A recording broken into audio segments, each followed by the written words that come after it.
Yo, yo, yo. So I just came off the Falcon and the Winter Soldier episode 2.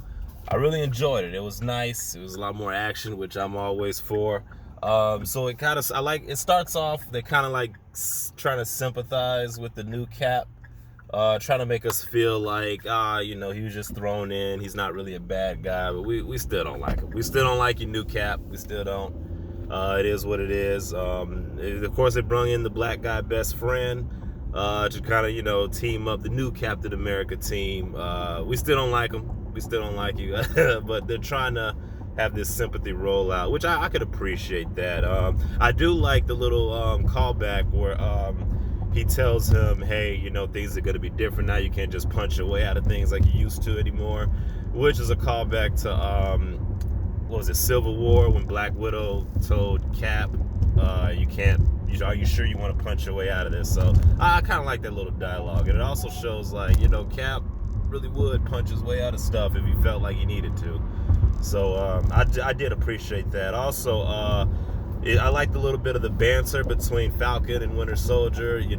Falcon's calling him jokingly the White Panther. He's like, no, I'm the White Wolf, actually. He's like, what?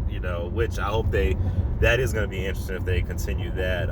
They broke Red Wing. Falcon's like, yeah, Winter Soldier's like, yeah, I've always wanted to do that. So I like they have that little banner, and it shows later when they get to that therapy session how, like, they're rivals, but they're friends, but, they both got past trauma, but they're still cool with each other. So it's kind of like that little tug-of-war thing that they got going on. Also, I love the fighting on the train. They're fighting on the train. They're kind of losing. Then the new Cap team shows up. They kind of show up out of the blue, and it gave me that same feel like when Mysterio would show up to help Spider-Man and all that. Like, just when shit's going wrong, they just come out of nowhere. But only they didn't save the day. And I'll get back to later how Cap fails the Cap test, as I call it. But on the train, I liked how Bucky, like, instinctively catches the shield, and then he kind of like just like, here you go. It's yours now. But I like that. It kind of shows like, yeah, I'm really built for this. But here you go. You got it. I guess you're the new Cap or whatever. So I did like that a lot, actually. And so then, as I call it, the new Cap fails the Cap test. How can he hold his own without the shield?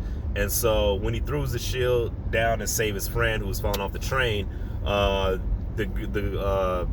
fighter was telling him, yeah, you made a big mistake. So he tries to fight without the shield, and he gets knocked back like 2 seconds. So, and it shows like, yeah, and then this was also like, it put me in that mindset of Captain America Winter Soldier when he was fighting he was fighting somebody, the guy that would become Crossbones.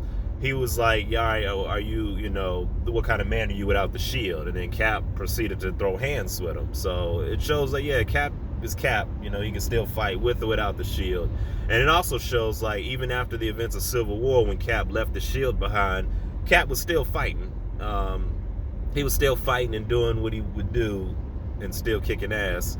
And then even in Endgame, when Cap shield was broken in half, he was still got back up, tightened it up, ready to take a stand again. So it shows that Cap was always like about it, with or without the shield. He's still gonna do what he had to do or whatever. And then I also thought this was interesting when they brought up the comparison, like, have you ever jumped on a grenade? And that was like a moment that showed, okay, Cap is willing to actually put his life on the line. This is before the serum, by the way. But and then the new Cap is like, oh yeah, I did, like 4 times. I got this helmet that I put down on it, and we get what you're saying, but it's not the same. But it kind of shows that disconnection. So yeah, I enjoyed that part of it. I got my notes here. What else I got? Oh, so I like the black superhero stereotype where he was like, hey, Black Falcon. I was like, no, it's just Falcon. I like that because there was like a bit of a discussion. It kind of happens here and there, like, yeah, black superheroes, we don't have to put black in the title. We could just have them be the superhero and just have their character be that, so I kind of like that. I kind of like that a lot. And then they also meet Isaiah, which I thought was great. He was like the black super soldier before Captain America, or around the time when they had Steve Rogers. But and then when he looked, he told, he was like, you know what they do to people like me when they come back from, they put me in jail. And it's like, it's kind of like that America whitewashing, sweep it under a rug type of deal.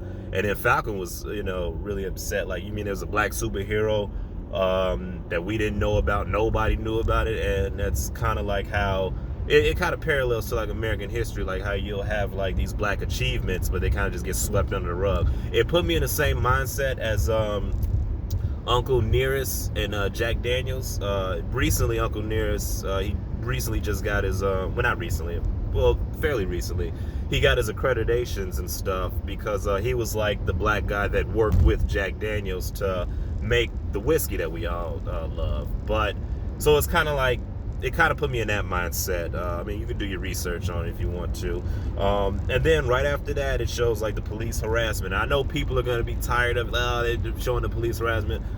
If you're tired of that, imagine how some of us might feel actually living it. So, I mean, just don't do what you're going to do. I know what a lot of you are going to do with this. Don't do that. Just watch it and say, understand that this is a reality for some people.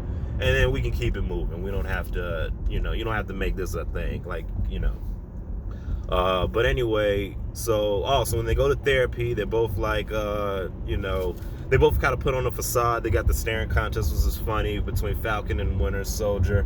So they're doing the staring contest. They're kind of like not being serious with the therapy, but they just want to get back out there, understandably so. But you can tell they both got, and when they do have that moment of seriousness, you can kind of say like, okay, yeah, these people, I mean, they already been through a lot. They've been fighting together.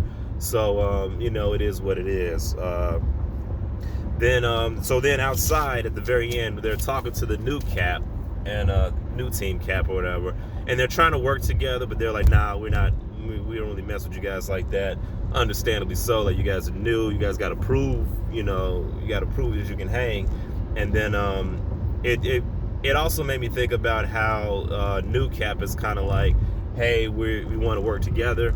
And then they're like, nah, you guys have certain restrictions with the government that you guys can't do. We're like free agents, so we can kind of do what we want. And then he's like, well, don't get in my way. It kind of gives you that Civil War vibe. But it's also like, Falcon and Winter Soldier is like, hey, we've been there, done this, we got to go, we're trying to save the world. There's going to be times where the government's going to tell you no, but we've been there, done that. We're not trying to do that again, teaming up with you guys. So that's why we're doing things our own way. And then, yeah, so I guess that's where it's going. And then now they're going to go see Zemo, which I'm excited for. I can't wait to see Zemo and his speeches. I don't know, because Zemo comes from that trauma too. And you see what he tried to do to Civil War. That was really great. But yeah, Falcon and Winter Soldier episode 2, I am excited. I mean, for episode 3, I'm excited for. I wish they had all of these at once, but I guess I gotta wait a week. But yeah, that's my little quick review of Falcon and Winter Soldier. I definitely did enjoy that.